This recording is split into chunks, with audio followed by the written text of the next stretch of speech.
Jessie V. So I know this is kind of a random video, but you guys know how much I love creepy things. So maybe it isn't really a random video then, because you guys are used to me doing paranormal stuff. So yeah, we're gonna do this today. I came across this article the other day that was about the weirdest things that kids have ever told their parents. And it was a really funny article because children have these really creative, crazy imaginations. So they can say some pretty weird stuff. So naturally, after reading this article, I decided to look up the creepiest things that children have ever told their parents. And boy oh boy have I found some really scary stuff. So we are just gonna look through some of these together. They are all completely true. These parents have sent in the most paranormal or strange things that their kids have told them. And let me just say, if my kids ever told me any of the weird stuff that I'm about to tell you, I would not be able to sleep at night, especially with them in the house with me. Like, some of these kids sound like they're possessed or something. But anyways, before we get into these weird things, I just gotta say that this video is sponsored by the wonderful Pack-a-Pets app. And yes, I have talked about this app before, but it's so awesome that I'm gonna talk about it again. So Pack-a-Pets is an app where you take care of your own virtual pet. So remember Tamagotchis back in the day? This is like 100 times better than that. Like, you decorate your own house, you can explore the Pack-a-Pets town, you can take your pet on quests, you play games with them, you feed them, you unlock these crazy cool locations in the game, and my favorite part is that they evolve. These pets evolve, so you are literally never bored. I really think that the pixelated design in this game is so cute. It's so colorful. Like, I love it. I really love this game, and I think you guys will too. So you should definitely check it out. I will put a link in the description below for you to download it, and take a screenshot of your pet and send it to me on Twitter so I can see what yours looks like. You will love it, I promise. Okay, so let's get into the creepiness now. Here we go. I hope you are prepared. Here are some things that parents have sent in. And I have my laptop here, that's why I'm kind of looking down for this. While changing my daughter in front of the open closet door, she kept looking around me and laughing. I asked her what was so funny and she said, "The man," to which I replied, "What man?" She then pointed at the closet and said, "The man with the snake neck." I turned around and nothing was there. I'm afraid to look into the history of my house to see if anyone hung themselves in the closet. Oh my gosh, that is really, really weird. Imagine if he did look up the history of the house and he found out that someone died there, like in the closet. I think I would like move straight away. I couldn't live there, are you kidding me? It actually is really creepy though how kids are able to see ghosts, or so people say they can, just like how some animals can see ghosts. So weird. So weird. My daughter said to me that there is a woman who watches her watch movies in her room and sleeps on the ceiling above her bed when she sleeps. She also says it does not like me and wants to eat my heart. My kid watches Elmo and Dinosaur Train. Where in the hell did she get this from? I do not know, but that is super weird. Like, imagine if you're a parent and your daughter tells you something like this. How could you sleep at night? Like, how could you actually go to bed after that and have a peaceful sleep? I don't know. My son from the age of 3 always tells me about the creeper man who lives in my mom and dad's bedroom. He brings it up after he visits them. I made the mistake once of asking what he looks like. My son said, "Oh, he doesn't have a face." That's casual. Just casually say that. It's weird because children, when they see ghosts, they don't act scared at all. They just tell you about it casually. Like, "Yeah, Dad, I have this girl in my room. Her name's Sarah. She has these really big black eyes and sharp teeth, and she's cool. She's my friend." When my younger brother was around 4, he had an imaginary friend named Victoria Meadowbrook. He told us that she was the prettiest girl ever and she floated above his bed at night. Okay, so he has a crush on a ghost who floats above his bed. That's normal, completely fine. I mean, at least she's pretty though, right? I think it's better to be a pretty ghost than a scary ghost, so you gotta think of the positive side to these stories, right? A friend of mine's child told him, "Daddy, I love you so much that I want to cut your head off and carry it around so I can see your face whenever I want." I can't tell if he's trying to be loving here or creepy. I think both. Because the first part is great, "Daddy, I love you so much." But then the head cutting off part, I mean, he sounds like a crazy child. My 3-year-old and I were home all alone. We were walking around the house doing various things. Eventually, we went into the basement. After we had been downstairs for minutes, he stopped suddenly and he said, "Hey, why didn't the man come with us downstairs?" I was like, "Who?" He said, "The guy that was just with us upstairs." How come he didn't come downstairs too? That is so creepy. So this 3-year-old thinks that there was a man upstairs with him and his mom. Some weird random man. Like, what do you even think of that as a parent? I don't even know. My daughter would say Spanish curse words in her sleep in a Tony from The Shining voice when she was 5. She didn't know how to speak Spanish when she was awake. Okay, that's really weird. That almost sounds like she's being possessed or something in her sleep. Like, what? When she was about 18 months old, my grandpa George died. We had a photo of my grandparents on the fridge right alongside those alphabet magnets that toddlers have. I remember those things. The day of the funeral, I was getting her breakfast ready while she played with the magnets. I turned around and she had spelled George right under my grandparents' photo. That is so weird because she is way too young to spell or even know what to do with that. So that's really creepy. The only thing that kind of annoys me about this story is I hate when parents say something like 18 months old. Like, she's a year and a half. Why can't you say that? You know those parents that are like, yeah, my daughter is like 38 months old. Yeah,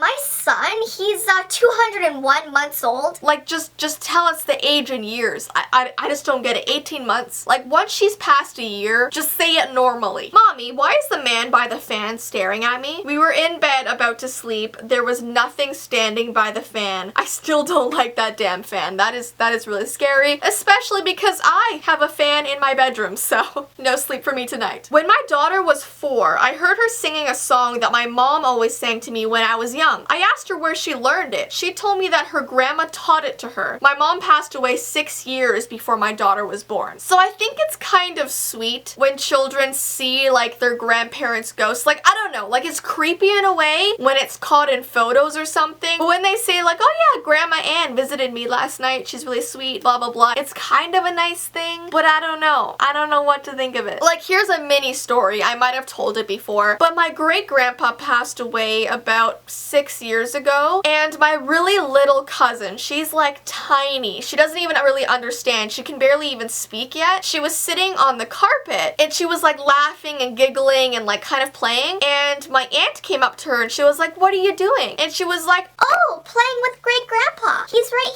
here. and like she said it in such an innocent voice, and oh my gosh, it gave me like chills. But do you see what I mean? It's kind of sweet but like eerie at the same time. My best friend Lisa died when I was pregnant with my daughter. When my daughter was 3, I heard her laughing. I said, what are you laughing at? She said, Auntie Lisa is making silly faces at me and playing with me. Oh my gosh, that's so scary. That's like just what I told you guys. And what's worse is that I have an Auntie Lisa. My aunt is named Auntie Lisa. Okay, so you know how I film videos in my basement right now? Yeah, this is not the time to be reading these scary stories. I just like never learn. So I think I'm gonna stop here before I get any more chills. As usual, my social media information is below, along with my vlog channel and my P.O. Box information, so check that out. And until next time, guys, bye!